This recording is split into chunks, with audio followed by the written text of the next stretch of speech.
పవన్ కళ్యాణ్ చుట్టూ రీమేక్స్ తిరిగేవి. ఎవరైనా remake subject తెస్తే వెంటనే ఓకే చేసేవారు పవన్. ఎందుకంటే రీమేక్ చేయడం ఆయనకు ఈజీ. కానీ ఇప్పుడు హీరో చుట్టూ సీక్వెల్స్ తిరుగుతున్నాయి. ఒకటి కాదు, రెండు కాదు, ఏకంగా 3 సీక్వెల్స్. పవన్ గ్రీన్ సిగ్నల్ కోసం వెయిటింగ్. వీటిలో ఓజీ సీక్వెల్ గురించి అందరికీ తెలిసింది. అది ప్రీక్వెల్ లేదా సీక్వెల్ ఏదైనా కావచ్చు. మంచి ఎంగేజింగ్ స్టోరీతో వస్తే రెడీ అంటూ పవన్ ప్రకటించిన సంగతి తెలిసిందే. ఇక హరిహర వీరమల్లు పార్ట్ 2 కూడా పెండింగ్ లో ఉంది. అది రాదనే విషయం చాలా మందికి తెలుసు, కానీ బయటకు మాత్రం చెప్పరు. అటు పవన్ కళ్యాణ్ కూడా తను పార్ట్ 2 చేస్తానని, అందులో గ్రాఫిక్స్ ఉన్నంతగా ఉంటాయని గతంలో చెప్పారు. దర్శకత్వంలో తెరకెక్కిన ఈ సినిమాకు సీక్వెల్ తీస్తే బాగుంటుందనే ప్రతిపాదన చేశాడు ఆ డైరెక్టర్. ఈ సినిమా పవన్ కళ్యాణ్ కాలానికి ప్రతినిధిగా దాదాపు దేవుడిగా నటించిన సంగతి తెలిసిందే.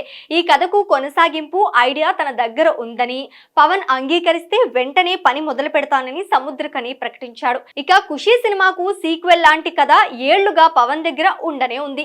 ఇలా పవన్ చుట్టూ చాలా సీక్వెల్స్ ఉన్నాయి. ఎటొచ్చి పవన్ సినిమాలకు గ్రీన్ సిగ్నల్ ఇస్తారా ఇవ్వరా అనేది ఇప్పుడు పెద్ద ప్రశ్న. Power star Pawan Kalyan deputy CM అయి వచ్చిన మొదటి సినిమా హరిహర వీరమల్లు. ఈ సినిమాను ఒక పార్ట్ లో తీయలేమని గ్రహించిన నిర్మాత ఏఎం రత్నం విడుదలకు ముందే ఈ కథను 2 భాగాలుగా తీస్తున్నామని, ప్రస్తుతం వస్తోంది కేవలం మొదటి భాగమే అని చెప్పేశారు. అయితే హరిహర వీరమల్లు కమర్షియల్ గా ఆశించిన స్థాయిలో ఆడలేదు.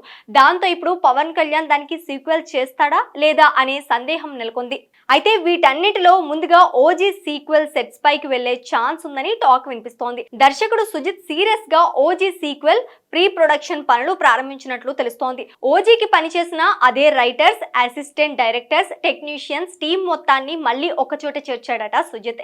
ఈసారి కథ, స్క్రీన్ ప్లే విషయంలో మరింత ఇంట్రెస్ట్ గా, భావోద్వేగాలతో కూడిన థ్రిల్లింగ్ డ్రామాగా రూపొందించాలని ప్లాన్ చేస్తున్నాడు. ప్రస్తుతం సుజిత్ నాని హీరోగా ఓ యాక్షన్ ఎంటర్టైనర్ తెరకెక్కిస్తున్నాడు. ఆ సినిమా షూట్ పూర్తి చేసిన వెంటనే ఓజీ సీక్వెల్ పై పూర్తి ఫోకస్ పెడతానని సమాచారం. ఈసారి డివివి దానయ్య కాకుండా నాని సినిమాకి నిర్మాతగా ఉన్న వెంకట్ బోయినపల్లి ఈ భారీ ప్రాజెక్ట్ ను నిర్మించే అవకాశం ఉందని తెలుస్తోంది.